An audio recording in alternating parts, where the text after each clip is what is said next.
we are our own worst enemy. We will sometimes set the bar so high that we just throw in the towel and we say, okay, I didn't do it. I missed a day of my workout, so I'm not working out ever again. And we have to get over this hump of, okay, even if I miss a day, that's okay. I can get back on the bike again. Welcome to the Meaningful Work Podcast, your source for ideas, inspiration, and tools for unleashing your best, most fulfilling work yet. Now, your host, Josh Schneider. Yes! Welcome to the show. Today's guest, Josh Mitchell. Now, Josh is director of production at Freedom Church, and he's also a freelance consultant coach on helping people focus and grow. And honestly, that's why I'm excited for him to be with us today. Now, Josh and I, we met in a mastermind group that we were in together last year, and there was like 3 or 4 Joshes, and so we all have different names other than Josh. So if I go to Mitch, that's who we're talking about. But there's some people in your life that you come across who have a depth to them, and Josh's depth comes with reference and knowledge and insight and connection to so many other ideas, tools, resources. And so I'm excited for him to be with us here today to walk through how he sees life, how he wins, how he helps his clients, how he helps all of this with everything that he does. Josh, welcome to the show. Thanks, Josh. So good to be with you. Fantastic audio quality, by the way. I mean, your mic just sounds wonderful. Great work. Well, I don't know if this is the way to start the show, but we are using a new platform that it's going to sound so bad when we're like, Josh. But this is a new audio platform we're using to get higher quality for you. Josh, help me get it set up. I think the rest of the podcast, the future of the Meaningful Work Podcast, thanks you. Happy to help. Yeah. I might, you know what? It might be your fault if I talk more than I normally do, because the sound of my voice just sounds. All right. Let's just walk us through. What does a typical day look like for you? I love to talk about this. I love to talk about routines and systems and startup rituals, and that's kind of what a morning or a day looks like. A typical day, really, for me, starts the day before. So I like to say, at noon the day before, I'm already setting myself up for success for the following day. So I try to limit caffeine at noon to make sure that by the time I'm waking up the next morning, I can actually get a good full night rest. And I like to wake up at 5 a.m. I like to start off with some strong black coffee, occasionally with a little bit of half and half. And that, even just setting up the coffee machine, the coffee maker, is a part of my daily routine. And just spending some time in the morning reading, reviewing, listening to things that inspire me. I like to listen to music that just puts me in the zone, and I have different playlists and stuff depending on when I wake up, like, okay, what kind of day am I going to have today? And, just setting myself up in that space. Right now, I mean, our schedules have been a little bit more home focused because of the pandemic that we're experiencing. So I'm usually working from my home office. So I'll spend my day I have 3 offices at my house. I've got my basement office, which is where I'm coming to you live right now from the basement, which is kind of my music studio setup. I have my upstairs office, which is my books and my research and kind of my focus zone. And then I use my dining room table and kitchen. That's kind of my third office for, collaboration and conversation and things like that. So I can keep going, Josh, but focus me in. Where do you want to go with this? So that you said a couple interesting things, and one I've just kind of discovered between my computer, iPad, and phone to start separating out some tasks. Like, there are certain apps that just do not go on the iPad, and there are certain tasks that I'm starting to strip away from the phone, so I'm reducing the distraction. So is that kind of the thinking of these different setups, or why do you have such vary in the office? That's a great question, Josh. I have thought a lot about this, so it's like, thanks for setting me up for I this know one. you This did. is exciting. Absolutely. So the guys over at Mac Sparky Podcast, which is a really good, or it's called the Mac Power Users Podcast, hosted by David Sparks. It's been around for a while. It's one of my favorite things to listen to, and they talk about that very thing that you're talking about, which is this idea of there's certain things that you do on your iPad that are actually kind of inconvenient to do on an iPad, like writing. So I like things set up for a particular headspace. So, writing in the Ulysses app on an iPad is actually really useful and inspiring. But when I'm on my computer that has email and Slack and Facebook and everything at a touch away, it can be kind of distracting to sit down, hunker, and focus on a project for a particular period of time. So I really try to set up each of my environments for a specific purpose so that I can engineer when I show up there. I know that success is going to occur. And I think that's a takeaway for a lot of people is there are things in your life that when you go to that physical place or a mental place, you can set yourself up for success by repeating that on a frequent basis. So my basement is about creativity. It's about fun. It's about letting my brain go to places where I'm free to dream and just be creative. So like right now, I've got some photos of Disney World up on my computer because I need to be in a creative mind space. It needs to be colorful. It needs to be exciting and lively. My office upstairs is surrounded by books and binders and resources and lots of office supplies that I can go into immense detail about each of their benefits and features. So when I'm there, it's all about what can I learn? What can I focus on? What needs to get done? What is the outcome? So when I'm in that context, I'm literally, when I go into that room, I'm setting myself up for this is where work gets done. That's like that.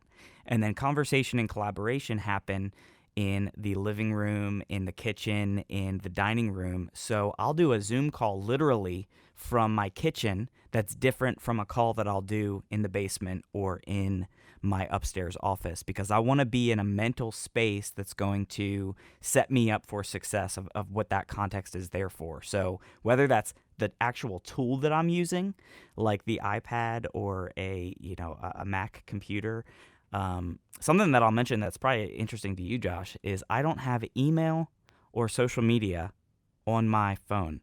So my phone is set in black and white, and all I want my phone to do is kind of be my communication tool. So I've got my to-do list app on there. I've got, I've got my text messages and phone, phone app, which is what it's there for. But I use my computer for email and for tasks and social media. So I don't try to mix those worlds because I want to be in a different state of mind for each tool. And it's so hard because I feel like between personal email, multiple business emails, business development email versus client email versus somehow I ended up on your mailing list email. And how do you protect that focus? Because it is so valuable. I did want to go back to the start of the day, and you talked through it with such ease. But how many repetitions or how many days did it take you to kind of arrive at this point where you're like, I do this and I do this? And do those days vary? Like, is this rigid or is this like kind of ever evolving? Talk through that, because I think that's, especially right now with so many people working from home, it's a whole new setup of structure. Yeah, so I have to say that Michael Hyatt has been one of my favorite resources to go to when it comes to talking about rhythms and rituals and routines. And I was a part of the original Full Focus Planner launch group, if you will. So it's a tactile planner.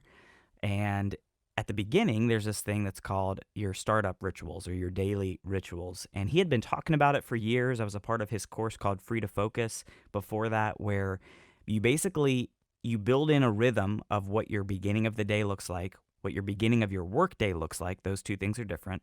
And then you have your shutdown rituals, shut down your work day, and then shut down your entire day.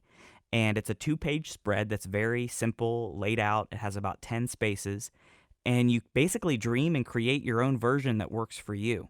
So I forget when the Full Focus Planner first came out, but that was the first time that I wrote it down in that order. And I just started experimenting with it, because the way the Full Focus Planner works is that every 3 months you get a new one, because they're only, they're only big enough to hold a quarter of time. So every quarter you're forced to rewrite down your rituals, rewrite down your yearly calendar, rewrite down your top 10 priorities for the year. And that's on purpose, because in the process of rewriting those things, you're reanalyzing and reassessing, is this working for me? Yeah. Is this still fun? Is this still something that I want to do when I wake up each day? And I just found that there's certain things that I do that when I wake up, it puts me in the right zone. So for me, it's less about the order. It's less about, okay, did I listen to music today or not? It's more about, did I force myself to do it even if I didn't want to? Because that's the difference between the professional and the amateur. The professional is going to show up even when they don't want to. I have a friend that does, pool tech work. So he helps people with their swimming pools. And he said, the difference between the homeowner and the professional pool tech is that they show up even when it's 30 degrees outside. They break through the ice in the pool because they need to fix it. They need to make it work. And so many homeowners, they want to be in their shorts and their flip-flops with a bright sunny day to go out and work on their pool. And Seinfeld has said this as well about, the construction workers. They're out there every day doing their job, doing their work. And as creatives, as people in the knowledge work field, as Peter Drucker talks about, we're all knowledge workers now.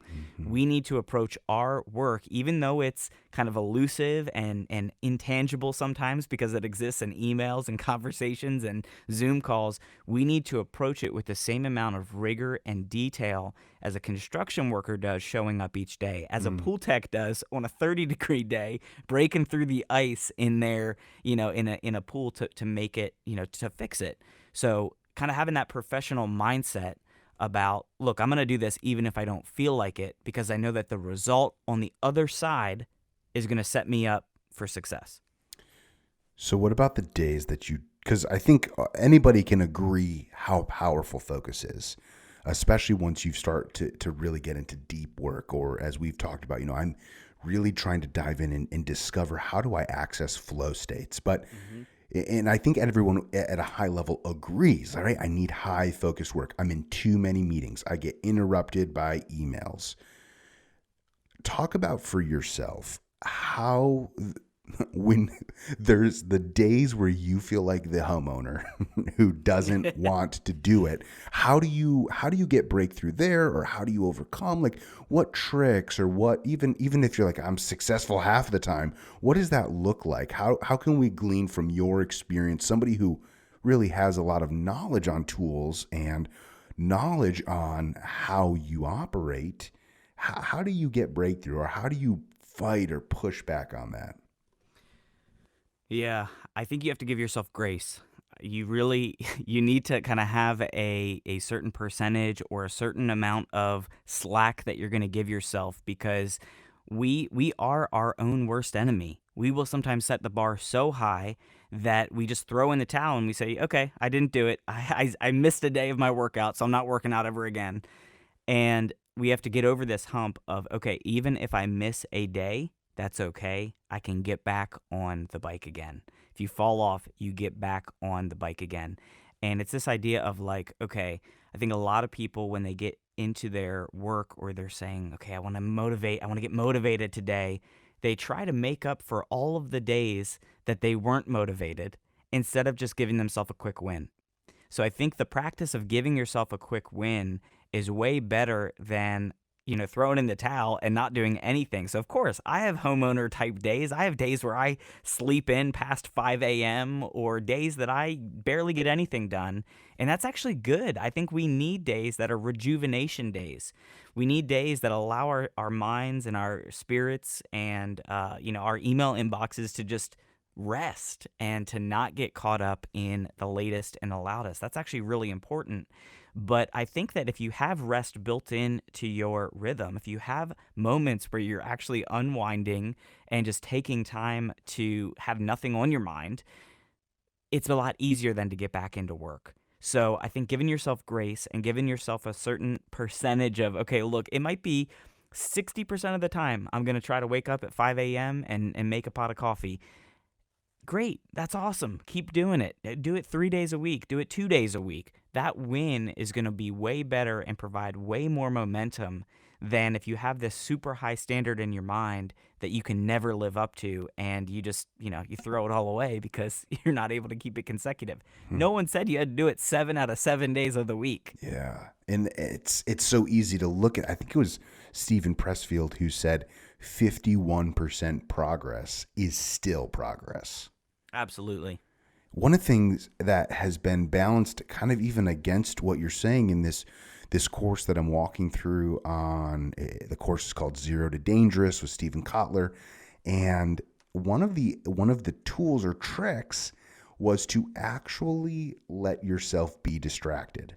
So if you're feeling distracted, and maybe all of a sudden you're thinking to yourself, I wonder what flights are like to San Pedro, or Sri Lanka, right? It's like flights to Sri Lanka. Right. You're like, or what would it take to actually build my own golf cart? Like things that have no importance in life. But in this moment, all of a sudden, everything is saying this is critical.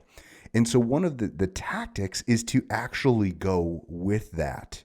And then instead of, let's say you have to put some research together for a project or a client, and all of a sudden the need to build your own golf cart is just, it's flooding you. Or you golfed last week and you're like, man, I can't wait to get back out there. Is to go and begin to read some articles. And if you read one or two articles, now you're in the habit of actually reading something. And they said to kind of then try to redirect that back into the practice of what it is that you're doing. So don't go to social media and type in golf and just look at pictures of golf, but try and funnel the distraction to something that gets you in that habit of beginning to make progress in that direction. Because I like how you said building the mental practice of getting a quick win. And we know that gives a little shot of dopamine. And if we get some of that dopamine, there's a chance we can regain control. Yeah, and I think it's also important to keep an inventory of the things that you might want to do someday. And not a bucket list, but a list of things that don't need to be done right now. So I will put on that list, research the music that's played at the World Pavilion at Epcot, or that kind of stuff that you're talking about. And I kind of think about it as a Rolodex. I keep this Rolodex of fun things that I know that if I'm bored or if I just want to, look into something that I haven't heard about before, I can go to this list, and it's all things that I've decided ahead of time are things that I'm interested in and that would put me in a flow state if I went and worked on those things. So an example is I actually really like to organize. So I know not everybody's going to relate to this, but I really enjoy the way a clean garage looks and that feeling of just seeing everything in beautiful, order. So I will force myself to go organize a drawer or organize something. And in the process of doing that, I start realizing, oh my gosh, I got to do this today. I wanted to look into this. How come I never got to that?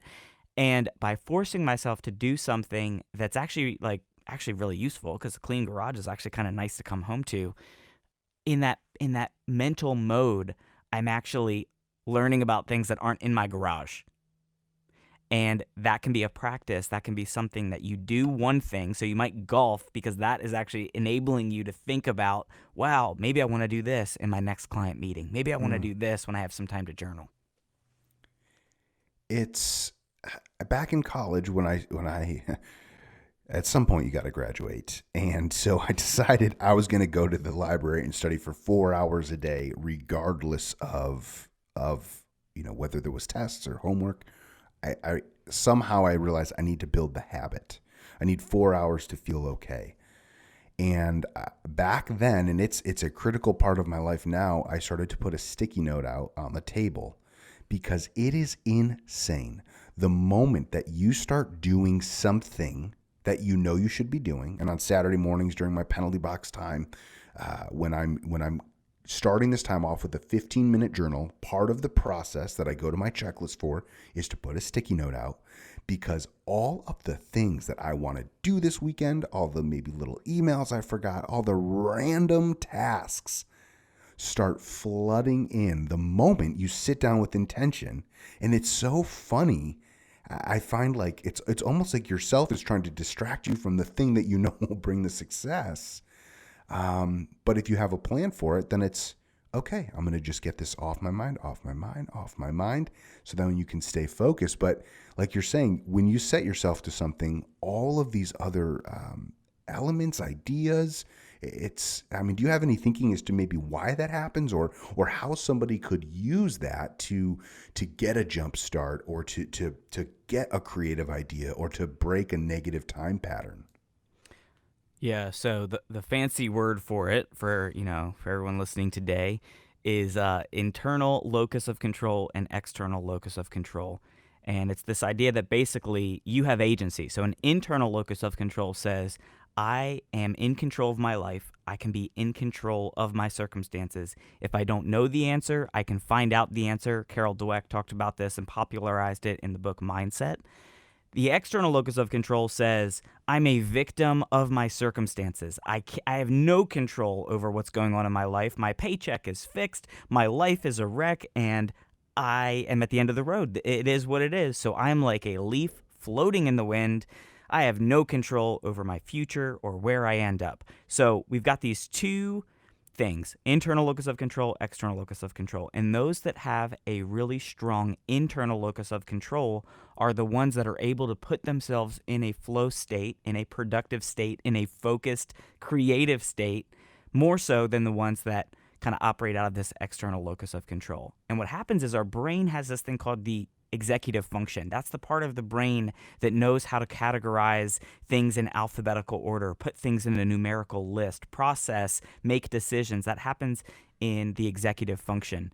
And most executives, think about, like, you are the executive of your own life. Most executives don't use the power of executive function in their brain. But what's crazy is, if you do a physical activity such as clean out your refrigerator, organize your sock drawer,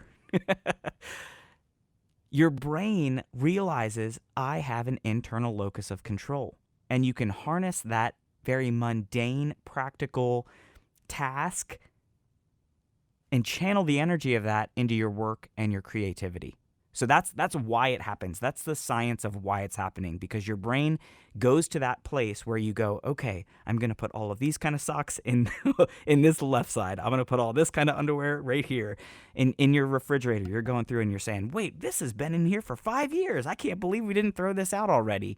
And what happens is, while your brain is thinking about throwing things away, it sounds kind of crazy, you start realizing, what things in your life can you throw away? What things need to go? Because it's so easy to look at an expiration date on the back of a bottle of ketchup and say, nope, this is gone. We don't have that same amount of ease a lot of times for the relationships in our lives, the clients in our lives that maybe, we shouldn't be working with anymore because circumstances have changed, expectations have changed. And so we trick ourselves into saying, oh, I've got to stay in this path. And that's the external locus control thinking that can sometimes trap us from reaching our destiny, or reaching, that place of achievement that we want to go to.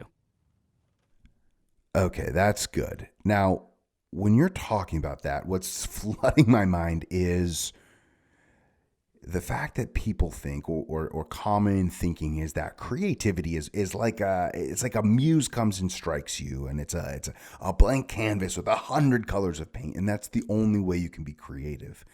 But what I'm trying to figure out, and I think kind of what you're leading to, is that in some ways it's a structure, or a very structured approach to either whether it's your day or whether it's doing something that's high structure, then allows us to to regain this sense of control around how we're thinking, or even how we step into our best work. And I guess for me, how important is how you start the day versus how the middle of the day goes?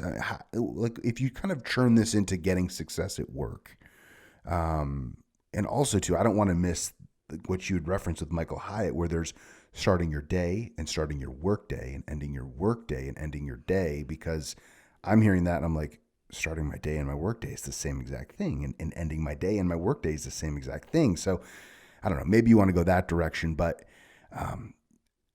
how, because all of these things are so important. And I think they're even things that most of us don't think about. And when one day bleeds into the next, or we feel like we're letting ourselves down because we're not getting that creative idea, frustration rolls and rolls and rolls. And so with this horrible bounce back of a question, how does somebody in the middle of their day, or when they just feel like nothing's building properly, like how do you establish the structure, or what does a break look like, or how do you regain this? So my wife was a pre-K teacher. We're about to have a baby girl in the month of June 2020, so she's no longer teaching. But one of the things they do in pre-K is they have brain breaks. I love that. Brain breaks. And what do you do in a brain break? You put on a silly video, you get up, you stretch, you might get a snack, might get a quick drink. And it turns out that treating yourself like a 4-year-old is actually super productive. So Daniel Pink wrote a book called When, and in that book there's a chapter on the power of breaks. So the science is very clear. This has been proved in hard data, social science over and over again. When we take breaks as people, our productivity is so much better on the other side of that break. So there's this peak, there's this trough, and there's a recovery.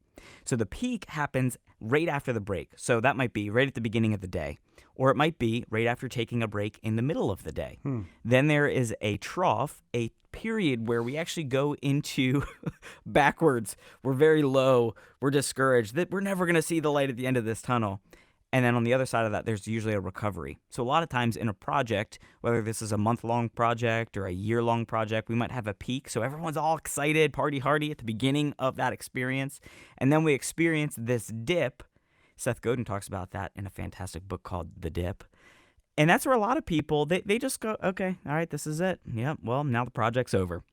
But those that go the extra mile, those that level up, those that really want to make an impact and a contribution to their workplace and really create this idea of meaningful work that I love that you're championing, Josh, and love that you're leading this, because this is what I think we're all called to. They actually go one step further into that recovery, and they use the power of breaks to give themselves momentum on the other side of the breaks. And I'll give you one quick example of how this happens in the medical field. So in medicine, doctors that have a quick break and nurses that have a quick break, the rate of error and infection and basically just the level of hospitality goes really, really low towards the end of their shift. So if a doctor is working from 9 to 11:30 a.m., the patients from 11 to 11:30 are getting the worst of that doctor's attention and focus. Those that are at the beginning of that get the best. Now, what happens is after that doctor takes a break, so they might go take their lunch break and come back and see patients at 12:30 or 1. Those patients at 1 o'clock experience the same level of focus, care, and attention that those 9 a.m. patients did at the beginning of the day. Because there's this thing that happens in our energy, in our spirit, in our attention and focus after a break that allows us to rededicate and recreate that momentum and that peak experience that happens at the beginning of a workday. So once we recognize that breaks can actually be used to our advantage, we can use micro breaks, stretching, snacks, go get a drink, to actually allow us to focus on the other side of that. So very practically, go leave your don't keep a snack in your desk. Put the snack in your, if you're working from home, keep them in the kitchen, because the process of walking to the kitchen and maybe even walking outside. Sometimes I'll just go outside and I'll walk around and have a granola bar and a water bottle. and I'll let my mind go wherever it wants to go. I might start thinking about vacation. I might start thinking about, ooh, maybe I wanted to buy that, album that just came out or whatever. The work on the other side of that break is going to have the same amount of focus, attention, detail, and energy as it did at the beginning of that period. So super practically, let's say people are in back-to-back-to-back meetings all day. 2:00 rolls around. Like it's the normal crash. I'm starting a meeting. I'm in control of the meeting. Starting off the meeting in a jovial, kind of chatty way might actually help produce a better meeting. Yeah, or even better yet, start off that meeting with telling everybody, hey, let's just take a second. Many of us have been in meetings and we've been working all day. It's about 2 p.m. right now. Let's all do some quick stretches. It's only going to take a minute. And literally, let's do some neck rolls, okay? Put your hands up in the air. Actually, get out of your seat for a minute, and then we're going to jump into today's content. You will actually get more out of your people, more out of your own focus and energy than you would if you didn't do that. I could see myself playing a Richard Simmons video, screen share, audio blaring. Yeah. Very interesting. And I think, and I'm sure so many people do this to some degree intuitively. And maybe we can talk about this more in the fireside chat. But one of the things I'm seeing is that break and social media, we associate that as a good idea when in fact that is actually very destructive for us getting back into flow or peak performance or focused work or even our best work. So maybe we'll dive into that. So I have one question that I'm curious about as we wrap up this portion. We'll say how we can get in touch with you, and then we'll jump into the fireside chat. But when it comes to your day, to your work, obviously you're a very structured person who enjoys that. Like when you said you come home and you see a clean garage, I'm like, yeah, I like to come home and see a clean garage that somebody else cleaned up. Like I don't like, why do I pay $35 to get my lawn cut every week? Because there's an immense satisfaction to coming home and seeing the lawn cut and knowing I had nothing to do with it. But that aside, when it comes to your work, your day, what if you could pinpoint a time or a task or a part of a project, like what moment brings you like just the most satisfaction, or just you literally feel like you are lit up inside? I would say seeing transformation happen with my team and people that I get to work with. I love seeing transformation happen.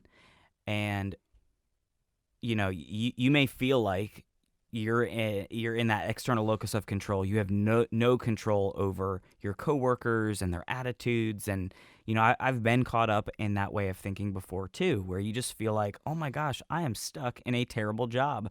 You don't know my team. You don't know the workplace that I'm in. And there is a gap of thinking that has to take place, where you go from that kind of style of thinking to, okay, I can change how I show up. I can change how I am thinking. I can change my attitude, my routine, this work, this life, this, or this work, that this situation that I'm in right now isn't my whole life. And what I love seeing is when the people that I work with actually experience transformation. Themselves, yeah. And they're no longer in that place of external locus of control, no agency, because, okay, I believe in self-leadership. That's one of the most important things I think that each of us has to master, and it's a muscle that we have to work out, just like our own physical bodies. We have to work out this idea of self-leadership, but it goes for every single person. And realizing, one of my coaches has helped me to understand that, and I think we all need a coach. We all need somebody who can help empower and push us and take us to the next place, but has helped me realize, okay, what's not my responsibility? What is not anything that I have to actually work on? Because a lot of times we put this pressure on us that somebody else's attitude or their results is our responsibility, and there's certain things that are not your responsibility. So Yeah. so really focusing on what is my responsibility and then what's not. There's so much that's not, and that's a freeing place to be, where I can say that is a part of their self-leadership. And until they take the time of self-discovery and their own motivation, I love seeing when that actually happens, though. But until then, I'm not responsible. But we have influence. We have the ability to have conversations, to demonstrate it ourselves, and I really believe that each of us individually can be models of good self-leadership, and that is the inspiration, that is the teaching, that is what allows somebody else to say, hey, look, you don't actually have to be overwhelmed, overworked, and stressed out all the Yeah. time. And even when you're looking at it through that frame, especially of transformation, it's an element or a value that's helped me develop throughout the years is like, what can I get from this? Not how can I get through this? And circumstances and challenges and difficult jobs, difficult bosses, difficult processes they're kind of always going to exist. And so if you're not just saying, how do I duck my head and get through this, but how do I learn, develop, and grow, which is unsexy. It's unsexy to stay in the heat. Winston Churchill said, if you're going through hell, keep on going. And I think who you become through that and on the other side is so powerful. Well, we didn't get to dive into all of the good stuff because we got to move on to the fireside chat, but you have resources. I know just a couple weeks ago, you put out a incredible detailed article on all of the tools that you use. I do want to talk about in the fireside chat as well, how do you pick and what's the importance and the balance of getting going versus finding the right one on the start. So I want to get to that. But what's the best way for people to reach out to you? What does that look like? So my website is joshmitch.com, and I actually have a special page just for Meaningful Work listeners. So it's joshmitch.com/meaningfulwork. You can also text to the number 44222. So put that in the message line, 44222, and then just write in the word meaningful. I'll ask for your email, and I'll send you all of the resources that we talked about today and that article with the best tools to use. All of that is over at joshmitch.com, and you'll find all of the links to my social media and ways that you can follow me there. Beautiful. Josh, again, thank you so much. We'll see you in the fireside chat.